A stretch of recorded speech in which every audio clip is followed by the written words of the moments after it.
वो गुरु से उस दिन उसका गुण सौंपा जाता है।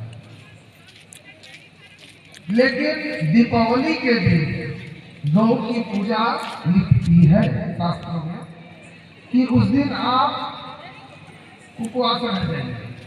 पंचांग में देखिए तो लिखता है दीपावली, उस दिन दीपक जलाइए।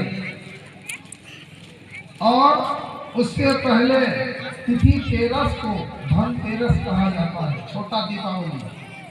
उस दिन भी दीपावली के दिन दीपक जलाया जाता है और उस दिन सोना, चांदी, कांसा, पीतल ऐसा कोई पात्र खरीदा जाता है। उसी पात्र पर लक्ष्मी जी का पूजन दीपावली को किया जाता है। क्या धनवंतरी उसी धनतेरस को निकली थी समुद्र मंथन से, इसलिए उस दिन को त्योहार धनवंतरी का मनाया जाता है। और दीपावली के दिन उपवास रहकर शाम को घर में अगर गाय की बछिया है तो उसका चरण धोना चाहिए, हल्दी चावल का टीका लगाना चाहिए, फूल का माला किया है कि दीपावली के दिन लक्ष्मी की पूजा। आप जो लक्ष्मी को खिलाएं, कांदे कुसे फल फूल खिलाएं, इमरती जलेबी खिलाएं, लड्डू खिलाएं, बतासे खिलाएं, अच्छे अच्छे चीज खिलाएं। और रात को आप पान प्रसाद खाकर रह जाएं, भोजन न करें।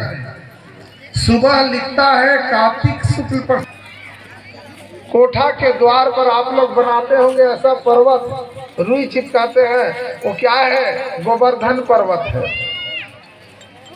जिसकी पूजा हम लोग यहाँ यज्ञ में किए हैं, गोवर्धन बनाए हैं, उनका पूजा करते हैं। वैसी कार्तिक एकादशी प्रतिपदा शुक्ल पक्ष की एकम को दीपावली के दूसरे दिन गोवर्धन पूजा लिखता है कि जो दीपावली के दिन उपवास रहे वो सुबह प्रातः नहाकर गोवर्धन की पूजा करें, दूध मक्खन चढ़ाएं और भगवान कृष्ण को कहें कि हमारे गौ की पालन आप करें। ऐसी परंपरा है शास्त्र सम्मत। जिनके पास कैलेंडर हो, कैलेंडर से भी देख सकते हैं। तो उस दिन गौ की पूजा की जाती है। उस दिन गौ के खूर में, गौ के सिंग पर तेल लगाया जाता है।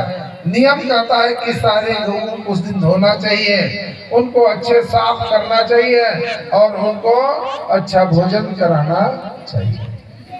ये हो गया दीपावली का पर्व। देवउठनी को भगवान उठते हैं, उसी दिन से शादी विवाह का सारे रस्म शुरू होता है।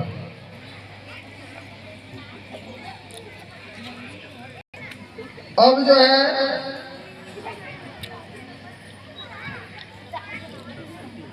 जो भगत था वो अपनी बच्ची को ले जाता था कथा सुनने जाए। अगर हम बच्चे को अपनों से दूर रखेंगे तो हमारे क्रियाकलापों से बच्चा वंचित रह जाएगा। फिर बताइए कब वो सीखेगा? किसान चलता है, उसको दिखाना चाहता है कि कैसे बैले को पकड़कर जूतते हैं जुए पर, कैसे रस्सी लगाई जाती है, कैसे नागर फंसाया जाता है और किस तरह से खेत को उसका निर्माण करते हैं, उसका हरई बनाते हैं और जोतते हैं और बच्चा खेत पर बैठकर देखता है। ये देखिए हमारी परंपरा है, शिक्षा है। जहाँ भगवान की चर्चा होती है, जहाँ मनुष्य को आधे उम्र वालों को उस कथा पर मनन लगा के सुनना चाहिए। क्यों? 4 दिन के बाद पाहुन कछुआ बनने वाला है। लेकिन सत्यनारायण की कथा हो रही है तो वहाँ हमारे बुजुर्गों ने बच्चों को भेजते हैं कि जाओ प्रसाद खा के आ जाओ। जहाँ ज्ञान की बात मिलने वाली है वहाँ बच्चों को भेजा जाता है। जहाँ से ज्ञान से मोक्ष की प्राप्ति होती है, और जहाँ किसी की पुजाई की जाती है, बकरा काटा जाता है, 2 टुकड़ा मांस मिलने वाला है, कहता है बच्चे को मत भेजना, भूत प्रेत लग जाएगा, क्योंकि मांस का खाने वाला बूढ़ा है और सीधे। ऐसे जगह पर बच्चों को भेज दो, बच्चा खाएगा, इच्छा हो तो खाए या न खाए, आपको तो भक्ति करना चाहिए, आपको तो भगत के हिसाब से जाना चाहिए। जहाँ हरी चर्चा होती है वहाँ तो बुजुर्ग आदमी को बिना गेट किए जाना चाहिए। लेकिन हमारा दुनिया एकदम उल्टा चल रहा है। जहाँ ज्ञान की चर्चा है, जहाँ तरने वाला मरने की बात है, वहाँ बच्चों को भेजा जाता है, और जहाँ खाकर नरक जाना है वहाँ इस चीज को है। आप राजा रघु की कथा सुन लिए, राजा आज की कथा सुन लिए, राजा दिलीप का, राजा अंशुमान का, अपनी कथा को सुनो आप कि हम क्या कर रहे हैं। ये कथा हमारी सुधर गई। यह है अब जो है वो भगत जाता है अपने बच्चे को लेकर वृंदावन। बच्ची बड़ी हो गई, बच्ची को शादी दे दिया गया, बच्ची ससुराल चली गई, लेकिन माता पिता के बताए शिक्षा को त्यागी नहीं। वो भी पति के साथ जाती वृंदावन और भगवान का दर्शन करती। नेत्र खोलकर भगवान के आंख बंद करने की जो क्रिया है सोहन क्रिया है। आंख को बंद कीजिए और एकांतवास में आप यहाँ नहीं हो सकता। एकांतवास से ही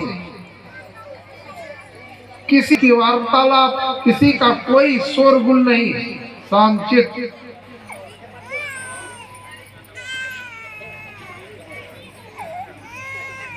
कुंडली पर ध्यान, दोनों नेत्र को इस मुंह पर लाइए। है कठिन कार्य, बनना पड़ेगा। इस जीवन, इस शरीर के मरघटों को पूरा साफ करना पड़ेगा, तभी वो दर्शन आएगा। ऐसा थोड़ी सब जगह।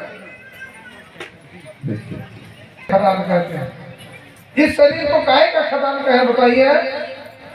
ज्ञान का खदान, ध्यान का खदान, धनवान का खदान। क्या बोला जाए?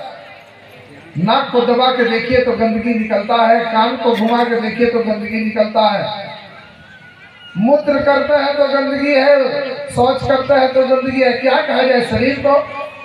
किसका खदान कहा जाए?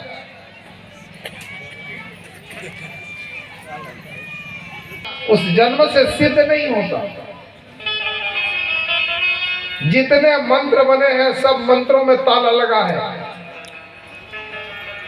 और ताला को हम लोग खोलते हैं। आपके पास चाबी नहीं है। आप गुरु करेंगे तो चाबी आपको मिल जाएगा, अधिकार आपको मिल जाएगा।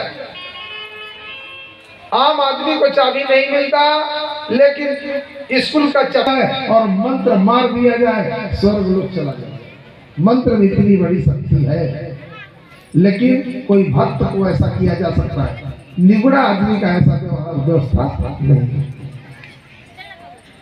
मंत्र को इसलिए बंद किया है, आप दुर्गा सप्तशती में देखिए जितने मंत्र हैं उसमें लिखा है कुंजिका स्त्रोत। जब वो मंत्र को पढ़ते हैं तो ताला खुल जाता है। उस मंत्र को पढ़िए, अच्छा भला सब काम कीजिए, पूरा हो जाएगा। और बिना कुंजी खोले उस मंत्र को जीवन भर पढ़ते रहिए, कोई लाभ नहीं। इसी तरह ये जीवन, ये क्या है? रुमाल है। रुमाल है ना, इसको कपड़ा नहीं कहते हैं। इसी तरह ये जीवन है। जीवन को लायक बनाना है तो रुई की तरह तकलीफ सहना पड़ेगा।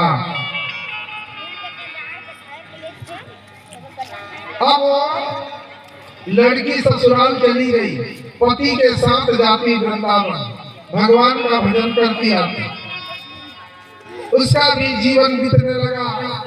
एक दिन सोची आते हैं, मैं कहीं भी रहता हूँ, ठाकुर जी मेरे साथ रहते हैं और मैं रोज इनको नहलाता हूँ, उपटन करता हूँ, उनके देह पोछता हूँ, फिर उनको धोती पहनाता हूँ, फिर उनको चंदन तिलक कराता हूँ और उनको भोग लगवाता हूँ। प्रतिदिन का मेरा कर्तव्य है। जब से मैंने गुरु से अपना ज्ञान प्राप्त किया है तब से मैं इसको।